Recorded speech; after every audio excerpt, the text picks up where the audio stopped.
menantu ke masuk ke silsilah mertuanya itu nggak pernah terjadi gitu loh.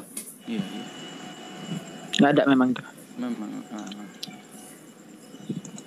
Kalau misalnya kata silsilah ini nggak ada nih, misalnya Pak Sugi, kata Sprikops ini silsilah nggak ada, berarti nggak jadi masalah ya? Lah walaupun di situ nggak ada tertulis Sprikopsnya silsilah, tapi kan kita membaca nih. Nah ini kan kalau kita membaca ini kan jelas sekali ini berbicara tentang silsilah karena berbicara tentang keturunan-keturunan, ya, gitu loh. Nah ini anak Matat, anak Lewi, anak Maleki, anak Yanai, anak Yusuf, anak Matika, anak Amos. Nah ini kan berbicara silsilah. Prikop itu hanya membantu saja. Walaupun tidak ada itu nggak masalah. Begitu kita baca, oh ternyata ini berbicara tentang silsilah, berbicara tentang nasab, begitu. Saya izin dulu ya Pak Dea, Pak Amira 5 menit off bentar ya. Iya silakan. Ke gereja Al-Ikhlas, sudah waktunya di sini. Mau bicara apa mau standby nih? Standby. Cuman di sini. Oh kirain mau bicara. Bicara dulu gereja lah. Al-Ikhlas dulu Pak De, ada waktunya di sini. Ustaz Talib, monggo Ustaz Talib. Wah ini dari tadi Ustaz Talib diem aja. Ya dan lanjut.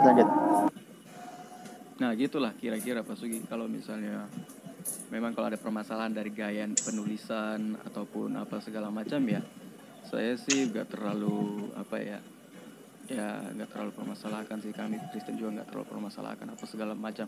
Silakan kalau teman-teman. Silakan Bang Leon. Oh lagi adzan juga nih. Lagi isya. Halo.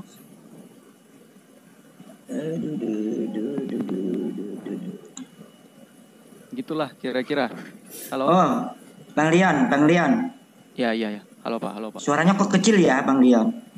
Saya mau menanyakan terkait dengan di dalam kitab, istilahnya apa ya, di dalam kitab-kitab yang tahun-tahun sebelumnya ya, Biblos yang tahun-tahun sebelumnya, itu kan menyebutkan Isa Al-Masih bukan Yesus. Yeah. Nah, itu kalau menurut Bang Sion itu gimana? Saya sih nggak terlalu permasalahkan. Nggak ada masalah ya. Karena dari Kristen sendiri kan kadang-kadang saya nggak menyamakan dengan Isa alaihissalam, jauh langit dan bumi, tapi nggak melihat kitabnya yang dulu waktu ditulis. Memang ada catatan kitab kayak gitu, bahkan ada gereja-gereja yang denominasi gereja Isa Al-Masih. Jadi kalau misalnya ada teman-teman Kristen yang bersikeras bilang bukan, itu sebenarnya mungkin maksudnya dia adalah bukan Isa Al-Masih yang ada di Al-Quran. Tadi sudah Pak Sugi juga udah ngomong, ya udah kalau bukan jadi permasalahannya di Al-Quran ya udah nggak akan ada yang ngotot juga gitu. Cuma kalau misalnya Pak Amir memang dengar ada Kristen ngomong gitu, itu sebenarnya maksudnya pasti yang Isa Al-Masih yang di Al-Quran. Tapi kadang-kadang teman-teman itu nggak mengakui dengan itu. Ya nyangkal gitu loh Pak. Gitu. Oh beda katanya, beda. Iya. Kalau kami sih pribadi sih nggak bisa jelasin kalau dibilang beda gitu ya. Ya kalau bagi saya sih dua hal itu gini. Dua hal itu antara Isa dengan Yesus, oknum yang sama dengan cerita yang berbeda di kedua kitab gitu. Iya. Itu baru masuk. Karena tapi kalau misalnya Al-Quran Alkitab bahasa lama juga dalam Indonesia memang juga tertulis inilah silsilah Isa Al-Masih. Iya jelas memang. Itulah. Tapi nggak heran kah Pak, kenapa Bible itu bisa berubah-ubah? Kan kita tahu 2023 ini kan nanti ada upgrade yang baru lagi. Ada lagi. Iya. Nah, gini, secara logika kok bisa ya firman Tuhan bisa diubah manusia gitu? Yang dirubah kan terjemahannya, maksudnya jadi sempat dijelasin dari teman-teman di Lembaga Alkitab Indonesia, itu kata yang sebenarnya misalnya dia menggunakan, saya itu lupa di ayat mana, tapi di Alkitab Lama menggunakan kata ganja kalau saya tidak salah ingat, kemudian mau dirubah menjadi kata tiang. Jadi itu mau dirubah jadi pembaruan bahasa. Jadi nggak lagi menggunakan gaya bahasa yang lama, tapi terus diperbarui. Karena ya mau bicara bagaimana, bahasa Indonesia kita juga terus semakin modern, semakin bagus bahasa Indonesia kita. Baik, boleh ditanggapi Pak ya. Gini, bukan hanya itu Pak, setahu saya. Ada yang ditambahkan, ada yang dikurangkan gitu. Iya. Contoh di dalam Bible itu nggak ada ayatnya, nggak ada manuskripnya, tiba-tiba dalam kurung semua gitu. Nah, itu salah satu contohnya. Apalagi kan yang krusial yang saya lihat juga di Yohanes 14 nomor 6 itu, kalau terjemahan sekarang kan akulah jalan kebenaran dan hidup kan, kayak gitu. Itu terjemah Indonesianya. Tetapi kalau kita melihat tahun ke belakang 1985, itu beda loh terjemahnya, sangat jauh. Akulah jalan untuk mengenal Allah. Kayak gitu terjemahnya. Tahun berapa, Pak? 1985. Kalau sekarang kan yang 2022, akulah jalan kebenaran dan hidup. Kalau yang 1985, akulah jalan untuk mengenal Allah dan kebenaran dan hidup. Kayak gitu terjemahnya. Iya. Lebih menarasikan Isa atau Yesus itu sebagai utusan ya, memperkenalkan Allah gitu ya. Benar. Tahun 85 ya? Iya, 1985. Akulah jalan kebenaran untuk mengenal Allah. Jelas telak gitu. Konteks ayatnya sama kok. Yang saya paham untuk Yohanes 14 ayat 6, yang untuk di tahun 1974 dengan 85 sama-sama untuk mengenalkan diri kepada Sang Bapa. Sama kok konteks ayatnya. Kalau saya lihat terjemahan sekarang, Pak, akulah jalan kebenaran. Artinya kan seakan-akan ya tidak mengenalkan Bapa, artinya ke Yesus doang. Kalau 1985 itu kan ketahuan, jelas tujuannya, akulah jalan kebenaran untuk mengenal Allah gitu. Makanya kan kalau diubah-ubah seperti itu beda udah konteksnya. Iya, jauh tuh perbedaannya kan. Iya, itu kan. Kalau yang sekarang ini kan menarasikan seolah-olah kan Yesus itu sendiri memperkenalkan diri untuk menuju ke Bapa. Tapi yang tadi yang tahun 85 itu menarasikan memperkenalkan Bapa melewati Yesus kan gitu. Iya, betul. Beda konteks. Beda konteks jauh. Bagaimana menurut dia punya manuskrip juga. Kalau dibaca manuskripnya memang ada kata kebenaran dan hidup. Ada Aleia, Kai, dan ya ada hidup juga. Dan Zo. Kebenaran. Makanya ada kosakata yang dihilangkan, terus ada yang ditambahkan gitu. Saya sih nggak terlalu memang banyak sekali Alkitab yang ditaruh itu banyak banget ya terjemahannya. Cuma dari zaman buyut saya sampai anak saya sekalipun, jadi kalau berdoa Bapa kami, penyebutan kami semuanya sama. Nggak ada yang berbeda. Saya nggak tahu.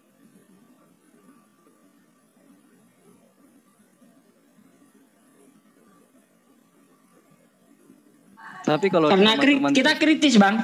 Oh iya. Karena orang Muslim itu kritis, tidak mau asal imani saja, nggak seperti itu kami umat Islam itu. Nah, seandainya itu tetap dipertahankan seperti yang dikatakan Ustadz Yusuf tadi, bahwa akulah gimana Ustadz mengenalkan Allah? Iya, akulah jalan kebenaran untuk mengenal Allah. Nah, kalau bunyinya seperti itu, saya yakin orang Kristen tidak akan memakai ayat itu untuk membuktikan Yesus Tuhan. Bukankah sekarang ini seringkali kawan-kawan Kristen memakai ayat itu? Saya nggak pernah pakai ayat itu, Pak. Banyak. Tadi aja saya debat bilang oknum soalnya. Iya, banyak. Nanti silakan saja ketika kita debat masalah ketuhanan. Siap. Pasti dia pakai ayat itu. Ya. Malam juga itu dalilnya ya. Iya. Tapi kalau sudah terus akulah jalan kebenaran untuk mengenalkan Tuhan, mengenalkan Allah, pasti nggak bisa dipakai itu. Karena siapa yang mengenalkan Allah, berarti dia bukan Allah. Otomatis sudah tertolak dari kata-kata itu sendiri, begitu Bang. Oh, aku paham. Ya, paham. Ya. Tapi memang kalau dari baca ayat ini sekalipun, ini nggak bisa pakai untuk kalau bilang Yesus itu sebagai Allah, tapi Yesus sebagai satu-satunya yang bisa membawa kita kepada Allah. Karena kan dibilang, akulah jalan dan kebenaran dan hidup. Tidak ada seorang pun yang datang kepada Bapa. Ini kan sudah jelas. Kalau tidak melalui aku, berarti jelas hanya Yesus satu-satunya sumber jalan itu untuk menuju Bapa. Jadi mau dihilangkan sekalipun ataupun ada pun sekalipun, saya juga nggak akan pakai ayat ini untuk seperti teman-teman misalnya teman-teman temannya Pak Sugi yang memang mengatakan seperti itu, saya secara pribadi nggak menggunakan ayat itu untuk demikian. Ya kalau tadi pagi ya saya debat dengan pendeta dari Advent Bu Hayati ya di Komel saya itu. Dia pakai ayat itu. Loh itu kan jalan, saya bilang kan ya, untuk alasannya itu kan jalan. Bagaimana jalan adalah tujuan, itu nggak masuk akal gitu loh. Apalagi dipertegas seperti itu tadi, akulah jalan kebenaran untuk mengenalkan Allah. Ya otomatis dia utusan. Iya, Yesus itu diutus Bapa. Betul sekali, Yesus itu diutus Bapa. Jadi Yesus ini kami Kristen percaya bahwa dia satu-satunya jalan yang bisa membawa kita ke surga. Di luar Yesus nggak bisa. Bapak tahu nggak ada orang juga yang berkata seperti itu? Musa ya? Bukan. Siapa? Baru tahu. Nabi kami. Iya, nggak apa-apa. Itu kan kepercayaan nabinya Pak Yus. Ada beberapa yang sama. Siapa ya? Sorry. Nabi kami, Nabi Muhammad Shallallahu Alaihi Wasallam. Nggak apa-apa. Itu kepercayaan Pak Yusuf. Kami juga kepercayaan kami. Nggak apa-apa. Tapi kami percaya juga dengan apa yang dikatakan Yesus. Tapi kenapa kami mengikuti Nabi Muhammad Shallallahu Alaihi Wasallam? Kan ini kan, apalagi kalau kita bilang Yesus ini kan, Yesus dalam Kristen ini kan kami percaya Yesus disalib, ya kan. Jadi kalau teman-teman kalau saya tanya teman-teman Islam pasti nggak akan percaya kalau Yesus disalib, atau mau percaya Yesus disalib. Ya kalau saya membantah sih Yesus itu disalib gitu loh Pak. Nggak apa-apa. Karena apa? Nggak apa-apa. Ada alasan saya kenapa saya membantah Yesus itu disalib.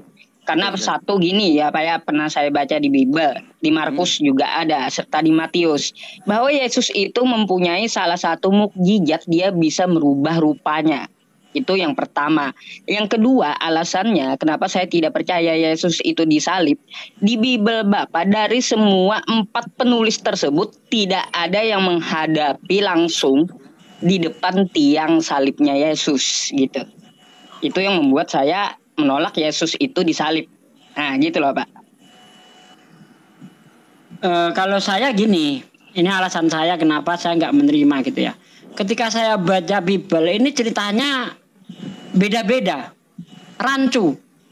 Ya seperti contoh kalau kita lihat di dalam Yohanes 18, Anda baca dari ayat 4 dan seterusnya itu seolah-olah mereka nggak kenal Yesus. Ya. Seolah-olah mereka itu tidak kenal Yesus, sehingga Yesus itu bertanya, siapa yang kamu cari? Mereka menjawab, Yesus dari Nazaret. Kata Yesus, akulah dia.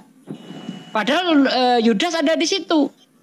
Kenapa Yudas nggak ngomong itu orangnya? Ya kan? Tetapi kalau kita lihat di Lukas, yang mau menangkap Yesus ini kenal. Sehingga Yesus berkata begini, bukankah tiap hari aku ada bersama-sama kamu di bait Allah? Kenapa kamu nggak menangkap aku? Tetapi kamu sekarang datang lengkap dengan pentungan dan sebagainya itu. Loh, ini sebenarnya kenal enggak ini yang nangkap ini? Dari cerita ini saja sudah menimbulkan keraguan bagi saya. Yang ini ngomong begini, Di ayat mana tadi? Di Yohanes 18. Saya buka ayatnya ya, Yohanes 18 dari ayat 4. Maka Yesus yang tahu semua yang akan menimpa dirinya maju ke depan dan berkata kepada mereka, siapakah yang kamu cari? Jawab mereka, Yesus dari Nazaret. Katanya kepada mereka, akulah dia. Yudas yang mengkhianati dia berdiri juga di situ bersama-sama mereka. Ketika ia berkata kepada mereka, akulah dia, mundurlah mereka dan jatuh ke tanah. Maka ia bertanya pula, siapakah yang kamu cari? Kata mereka, Yesus dari Nazaret. Jawab Yesus, telah kukatakan kepadamu, akulah dia. Nah itu dia. Ini seolah-olah yang mau menangkap Yesus termasuk Yudas nggak ngerti kalau yang di hadapannya itu adalah Yesus. Tapi kalau Anda lihat di dalam Lukas berapa ya? Lukas 22 ayat 47 coba. Ya di situ nih. Ayat dari ayat 1, waktu Yesus masih berbicara, datanglah serombongan orang sedang muridnya yang bernama Yudas, seorang dari ke-12 murid itu berjalan di depan mereka. Yudas mendekati Yesus untuk menciumnya. Maka kata Yesus kepadanya, "Hai Yudas, engkau menyerahkan anak manusia dengan ciuman." Nah, di sini Yudas mencium Yesus. Di Yohanes tidak. Ya, ketika mereka yang bersama-sama dengan Yesus melihat apa yang akan terjadi, berkatalah mereka, "Tuhan, mestikah kami menyerang mereka dengan pedang?" Dan seorang dari mereka menyerang hamba imam besar sehingga putus telinga kanannya. Tetapi Yesus berkata, "Sudahlah itu." Lalu ia menjamah telinga orang itu dan menyembuhkannya. Maka Yesus berkata kepada imam-imam, kepala dan kepala pengawal bait Allah serta tua-tua yang datang untuk menangkap dia. Katanya, "Sangkamu aku ini penyamun, maka kamu datang lengkap dengan pedang dan pentung. Padahal tiap-tiap hari aku ada di tengah-tengah kamu di bait Allah. Dan kamu tidak menangkap aku, tetapi inilah saatnya kamu, dan inilah kuasa kegelapan itu." Nah, di sini kenal. Ya. Itu oh ya, lanjut. Ya, silakan kalau mau ditanggapi. Oh iya. Kan yang bilang tidak kenal, Yudas tidak kenal itu kan Pak Sugi sendiri kan yang bilang. Bukan dari sini. Bukan kita baca tadi. Iya, itu yang tidak tahu itu para orang-orang yang mau menangkap Yesus. Itu tidak tahu, makanya dia nyambung. Sebenarnya Yudas itu tahu. Karena kan Bapak harus baca deh. Coba Bapak baca di ayat Yudas.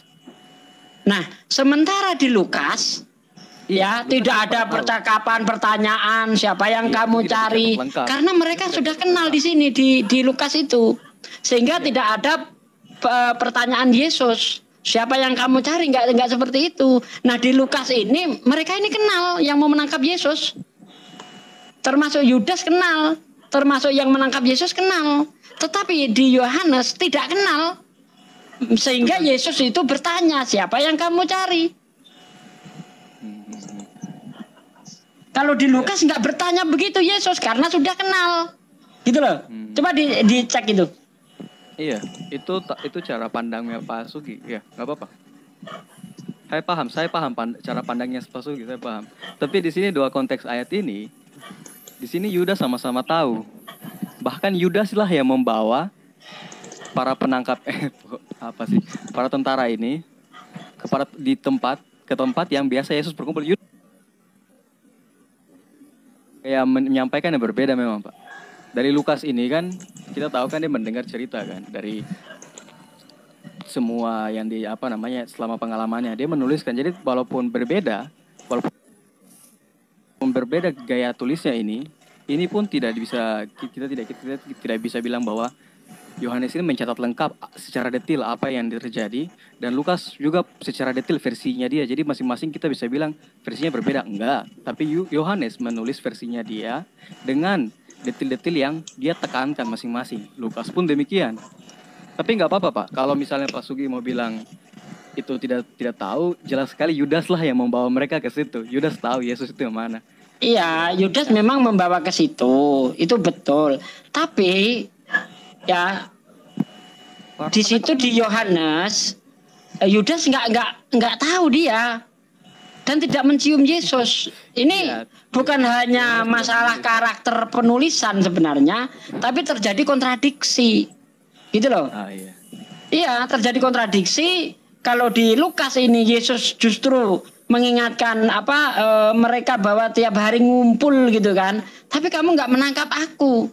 Nah di Yohanes mereka ini nggak betul-betul seolah-olah nggak ngerti bahwa yang di hadapannya itu Yesus, sehingga Yesus bertanya, "Siapa yang kamu cari?" Yesus orang Nazaret. Nah seharusnya kalau memang mengerti siapa yang kamu cari, misalnya Yesus bertanya seperti itu, jawaban mereka tentu kamu yang aku cari, bukan Yesus dari Nazaret. Kalau seharusnya seperti itu. Kenapa di Lukas itu mencatat Yudas harus mencium Yesus? Menurut Pak Sugi kenapa itu, Pak? Ya karena Yesus sendiri kan sudah jauh-jauh hari sudah mengingatkan ya bahwa nanti ada yang menyerahkan dia dengan cara mencium itu. Terus maksudnya ini, kenapa Yudas ini mau melakukan penciuman ini di depan para tentara-tentara mau? Nah itu dia kan sudah dikatakan orang yang aku cium itulah orangnya. Iya kan? Itu berarti Yudas sudah tahu, dan Yudas tahu juga bahwa para penangkap ini tidak tahu mana yang Yesus. Jadi dilakukanlah seperti begitu. Itu kira-kira Pak Sugi. Tapi kalau misal Pak Sugi mau bersikeras, silakan Pak. Tapi saya yakin ada teman-teman Kristen ataupun teman-teman Islam dalam sini yang setelah mendengar penjelasan saya, dia langsung paham. Terserah kalau Pak Sugi mau bersikeras, tidak apa-apa Pak. Saya hanya menyatakan bahwa dalam konteks ini, Yudas dia tahu siapa itu Yesus, dan dia juga tahu bahwa para penangkap ini tidak tahu siapa. Maka Yudas pun melakukan. Yesus. Nah ini ya, Yesus, kalau menurut Anda yang menangkap itu tidak tahu, maksud Yesus ngomong begini, padahal tiap-tiap hari aku ada di tengah-tengah kamu, di dalam bait Allah, dan kamu tidak menangkap aku. Berarti di sini Pak yang mau menangkap ini sudah ngerti Yesus. Enggak. Loh, kok enggak sih, gimana? Orang Yesus justru ngomong begitu, padahal tiap-tiap hari aku ada di tengah-tengah kamu, di dalam bait Allah, dan kamu tidak menangkap aku. Iya. Ya mereka ini sudah tahu Yesus kalau di Lukas ini. Cuma kalau di Yohanes seolah-olah mereka itu tidak tahu. Makanya Yesus bertanya, siapa yang kamu cari? Yesus dari Nazaret. Kalau memang mereka tahu, kamu yang aku cari, kan begitu Bang. Itu loh. Gitu. Jadi kenapa ini tentara pada datang berbondong-bondong dengan senjata tajam, kemudian senjata keras? Kenapa mereka datang begitu? Karena pikir mereka tuh Yesus seperti apa? Pikir mereka pasti Yesus ini seseorang yang luar biasa bagaimana. Kemudian mereka membawa benda-benda untuk seperti seolah-olah mau berperang segala macam. Tapi kalau mereka tahu Yesus ini orang lemah lembut, orang yang biasa berbicara di dalam bait Allah, orang yang biasanya santun, mereka datang aja kosong-kosong, bisa-bisa, yuk Yesus ikut kami mau tangkap engkau. Oh Yesus, ya udah ikut. Emang Yesus nggak punya pengikut sehingga nggak bawa senjata. Aduh, apa ini gimana sih? Sabar, Bapak jangan melebar dulu ke sebelah sana. Cuma di situ sabar Pak, jangan mau melebar ke sana dulu karena gini Pak. Jadi dalam hal ini para tentara ini mereka tuh tidak tahu Yesus itu seperti apa. Tidak apa-apa, Bapak mau bantah lagi silakan Pak. Tapi iya, di Lukas tadi kan sudah diterangkan ini. Bahkan Yesus ini punya pengawal-pengawal. Bahkan sempat membacok telinganya. Lah gimana kalau dia itu datang tidak bawa senjata? Ya bisa dihabisi oleh murid-murid Yesus toh. Gimana sih? Tidak Pak. Kalau mereka tahu Yesus ini punya mujizat, Yesus ini punya kuasa, kemudian Yesus ini orangnya sopan santun, mereka akan datang kosong-kosong aja. Karena apa? Waktu salah satu penangkap atau tentara itu telinganya dipotong, Yesus suruh muridnya untuk menyimpan pedang itu. Kemudian Yesus datang, kemudian menyembuhkan lagi telinganya, terpasang lagi telinganya. Kalau mereka tahu Yesus punya kuasa itu dia. Itu, jadi gini loh. Akan datang. Kenapa Yesus Iya. Kenapa Yesus itu menyuruh menyembunyikan pedangnya? Karena perlawanan tidak seimbang. Apa gunanya dua pedang? Mau melawan tentara Romawi dan bala tentaranya? Ya yang disangka Yesus yang datang itu hanya rahib-rahib Yahudi saja, sehingga dua pedang sudah cukup. Kan begitu. Emang beli pedang untuk apa? Untuk ngiris rujak gitu? Itu untuk berjaga-jaga. Ya. Nah, karena yang datang itu lawannya tidak seimbang, maka Yesus ini lebih baik ngalah daripada semuanya mati konyol gitu loh. Mohon maaf Pak, itu mungkin konteks ajaran agama manapun yang mengajarkan untuk balas dendam ataupun saling nyiksa, itu agama lain. Tapi dalam Kristus, dalam Kristen ini nggak akan seperti begitu Pak. Tapi iya. Saya setuju. Tidak akan terjadi bahwa Yesus bilang, ayo perang, ayo lawan mereka. Iya, saya setuju dengan itu, Bos. Kenapa Yesus itu tidak mengajarkan yang frontal begitu? Karena dia ini tahu diri. Dia hidup di masa penjajahan Romawi. Bagaimana mungkin dia akan mengajarkan yang frontal? Ya, untuk bisa mengajarkan perang, dia harus seorang pemimpin, punya pasukan, punya senjata. Lah Yesus saja miskin. Dia berkata serigala punya liang, burung punya sangkar, tetapi anak manusia mau meletakkan kepala saja tidak punya tempat. Ya gimana dia mau melawan? Pengikut cuma 12 orang. Mau beli pedang saja jual jubah. Ya tentulah Yesus itu mengajarkan yang lembut-lembut saja. Sama seperti Rasulullah. Ketika masih di Mekah, belum punya bala tentara. Bukan cuma 3 tahun. Yesus hanya 3 tahun. Tetapi Rasulullah 13 tahun ngalah mengajarkan kasih. Karena mau melawan nggak punya bala tentara. Tetapi setelah punya bala tentara, yang memerangi harus diperangi. Makanya sebenarnya Yesus itu ketika awal-awal pengajarannya dia apa? Jangan kamu sangka aku datang ke dunia untuk membawa damai. Bukan kataku, tetapi membawa pedang. Nah, karena dia apa yang diharapkan itu tidak sesuai, ya, mungkin yang dikira Yesus akan banyak pengikut ternyata tidak. Akhirnya apa? Berbalik cara ajarannya. Lemah lembut, kasihi musuhmu. Wajar karena hidup di zaman penjajahan. Kalau dia mengajarkan yang frontal ya bisa ditangkap tentara Romawi. Itu secara logis. Iya, secara logis memang pemikiran manusia tidak bisa memikirkan apa yang diinginkan Allah. Bahkan kita lihat saja waktu Nabi Musa mengeluarkan bangsa Israel dari tanah Mesir itu nggak perlu peperangan yang hebat. Bahkan bisa membawa manusia banyak banget. Itu ada kuasa Allah di situ. Dan kita bisa lihat lagi kalau bilang miskin, Yesus bisa memberi makan 5.000 orang. Kalau bicara miskin nggak perlu bicara uang untuk bicara kuasa, Pak. Tapi nggak apa-apa. Lanjut Pak, silakan Bapak berspekulasi. Ada tadi mengatakan Musa tidak pernah mengajarkan peperangan, gimana sih? Coba dibuka di dalam Ulangan 20 misalnya kan. Mengeluarkan bangsa Israel dari tanah Mesir. Mau perang lawan Firaun pakai apa? Iya, Bapak coba budak mau melawan tentara. Aduh, tapi yang bener aja dong. Jadi waktu mau meloloskan seseorang dari penjajahan nggak perlu, jadi ada kuasa Allah di situ, Pak.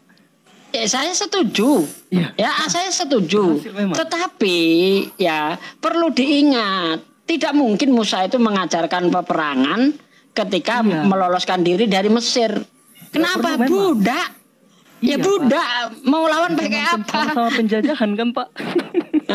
Nah, itu dia. Sama-sama. Kalau Musa, ya kan, tidak mengajarkan itu ya karena apa? Budak itu tadi. Yesus tidak mengajarkan itu apa? Karena zaman penjajahan. Iya. Sehingga dia tidak mengajarkan sesuatu yang frontal. Jangankan Yesus, saya saja, seandainya saya itu miskin, nggak punya apa-apa, tentu saya akan mengajari anak saya, nak, jangan nakal ya. Ngalah nak kalau di misalnya apa diganggu anak lain. Kita orang nggak punya, nak. Seperti itu, Bos. Wah, kalau kayak gitu Indonesia gak merdeka, Pak. Loh, Indonesia merdeka. Gini ya, itu perjuangan. Karena Indonesia ini Pak, bukan seperti Yesus. Iya, sama Indonesia ini Pak punya tentara, punya rakyat yang siap. Iya, Pak. Loh, udah. Iya, Indonesia punya rakyat-rakyat yang rela berkorban untuk negeri ini. Gitu loh. Coba bandingkan dengan Yesus yang cuma 12 orang mau melawan tentara Romawi, gimana sih? Udah. Maksudnya kan nggak apa-apa kalau misalnya Pak Sugi. Saya izin mau tanya ke dia jawabannya apa yang tentang hal ini gitu. Ini Anda kan percaya Yesus itu disalib gitu loh. Pak siapa ini? Pak Leon ya? Siapa, benar. Anda percaya Yesus itu disalib. Nah, ada di dalam kitab Bapak tertulis kayak gini.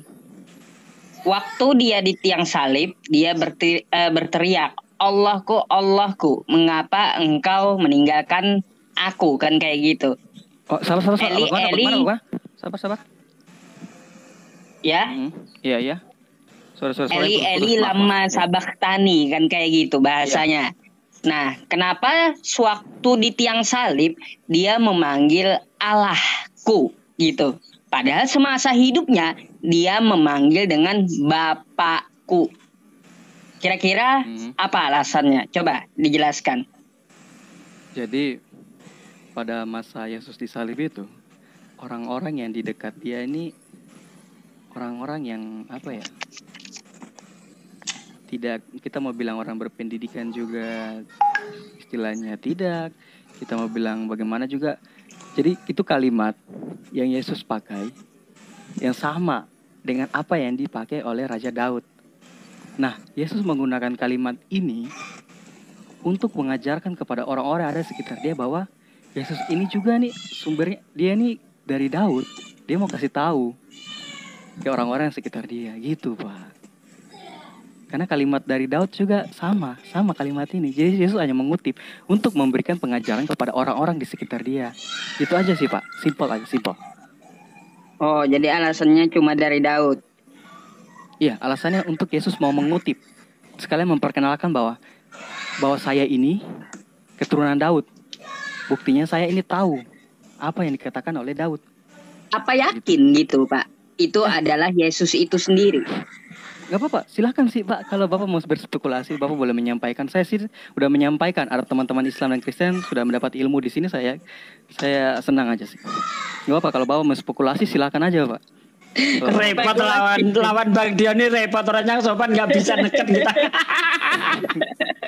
Coba kalau Oten yang frontal, ketekan habis dah itu. Saya sih hormati Pak Sugi.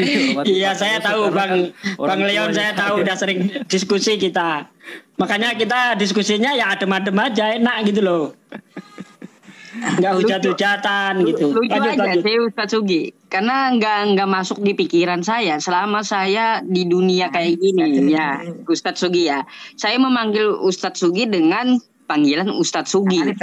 Tiba-tiba sewaktu saya disalib, saya memanggil Kang Alip gitu.